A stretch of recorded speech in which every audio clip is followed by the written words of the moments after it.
महाराजा जनक की पुष्प वाटिका में राम और सीता एक दूसरे को पेड़ की ओट से देख लेते हैं और मन ही मन उनके मन में एक दूसरे के प्रति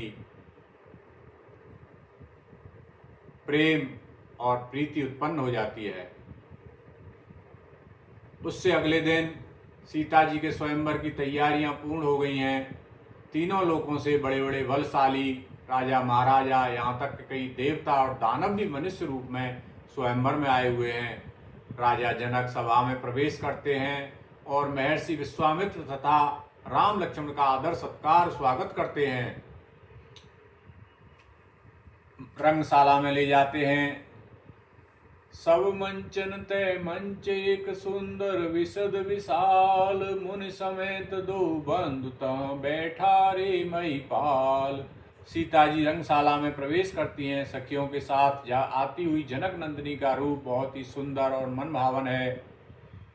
सिय शोभा नहीं जाय बखानी, जगदम्बिका रूप गुण खानी। उन्हें देखकर ऐसा प्रतीत होता है भगवान ने सभी कन्याओं की सुंदरता इन्हीं को दे दी है।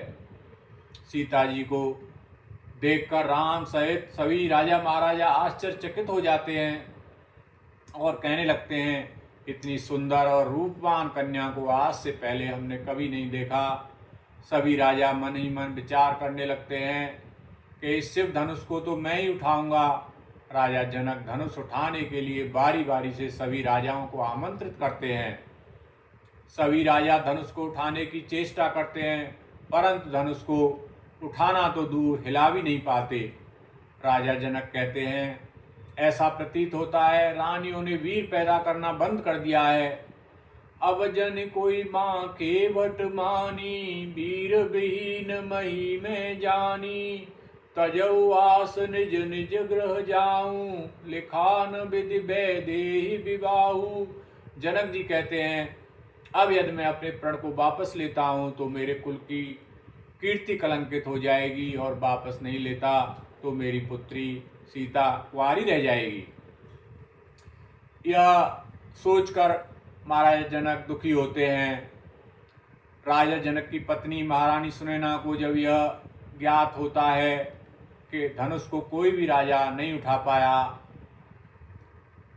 तो वह कहती हैं, हे राजन, आपने ऐसी कठोर प्रतिज्ञा क्यों ली? क्या मेरी पुत्री आजीवन कुंवारी रहना पड़ेगा? घर में कुंवारी पुत्री रहे यह हमारे कुल को शोभा नहीं देता, और वह उसके जीवन में कष्टों का कारण भी बनता है। आपने यह कठोर प्रतिज्ञा करके अपने कुल को कलंकित कर लिया है। राजा जनक कहते हैं, हे विधाता, क्या मेरी इतनी सुंदर और गुणवान पुत्री के भाग्य में कोई वर नहीं है?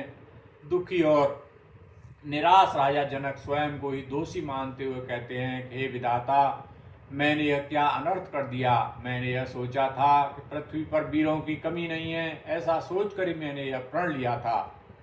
राजा जनक के मुख से यह सुनकर लक्ष्मण जी क्रोध में खड़े हुए और कहने लगे, राजन, जिस सभा में मेरे बड़े भाई राम जैसे वीर बैठे हों, उस सभा में आपको ऐसी बातें करना शोभा नहीं देता।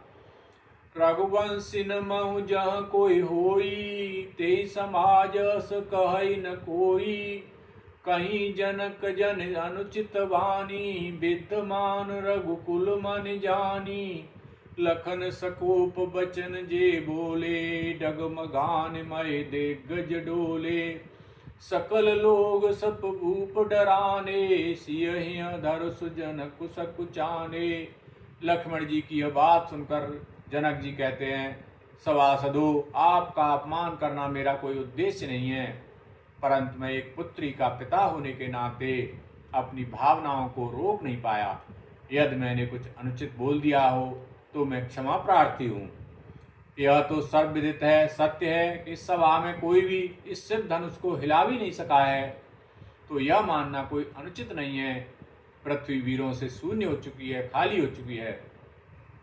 जनक जी के इस प्रकार वचनों को सुनकर लक्ष्मण जी कहते हैं, यदि मुझे श्री राम भैया और महर्षि विश्वामित्र आज्ञा दें तो मैं इस धनुष को उठाना तो दूर तिनके के समान फेंक दूंगा। इतना सुनकर महर्षि विश्वामित्र महर्षि लक्ष्मण को बैठने का संकेत करते हैं और राम से कहते हैं, राम जाइए और धनुष पर प्रत्यंचा चढ़ा दीजिए।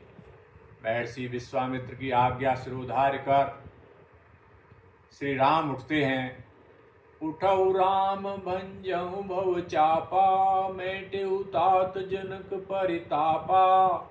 राम धनुष के समक्ष जाकर खड़े हो जाते हैं, धनुष को प्रणाम करते हैं। इतना देखकर सभी राजा महाराजा हंसने लगते हैं, उनका उपहास करने लगते हैं कि जिस धनुष को हम जैसे बलशाली योद्धा नहीं उठा पाए, उस धनुष को यह साधारण दिखने वाला अबोध बालक क्या उठा पाएगा।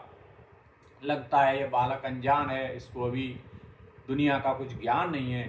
सभी राजा महाराजाओं से लक्ष्मण कहते हैं, तुम्हें अपने बल पर इतना अभिमान है तो इस धनुष को कोई क्यों नहीं उठा सका। श्री राम ने जानकी जी की ओर देखा। श्री राम जानकी की ओर देखते हैं। वह देखते हैं कि सीता जी बहुत व्याकुल हो रही हैं, क्यों कोई भी राजा धनुष नहीं उठा पाया। वह सोच रही हैं, यदि राम भी इस धनुष को नहीं उठा पाए तो मैं आजीवन कुंवारी रह जाऊंगी और राम के साथ मेरा एक संबंध स्थापित हो चुका है मन ही मन में। मैं अब कैसे अपना जीवन काटूंगी।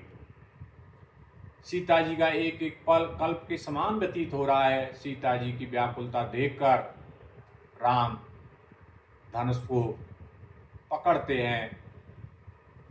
लेत चढ़ावत खेचत गाढ़े, काहुन लखा देख सब उठाड़े। ते छन राम मध्य धनु तोरा, बरे भुवन धुन घोर कठोरा। श्री राम जी ने धनुष को इतनी शीघ्रता से उठाया कि कब उठाया कब प्रत्यंता चढ़ाई किसी को ज्ञात ही नहीं हुआ, किसी को पता ही नहीं चला। पलक झपकते ही श्री राम धनुष को उठाकर उस पर प्रत्यंचा चढ़ा देते हैं। श्री राम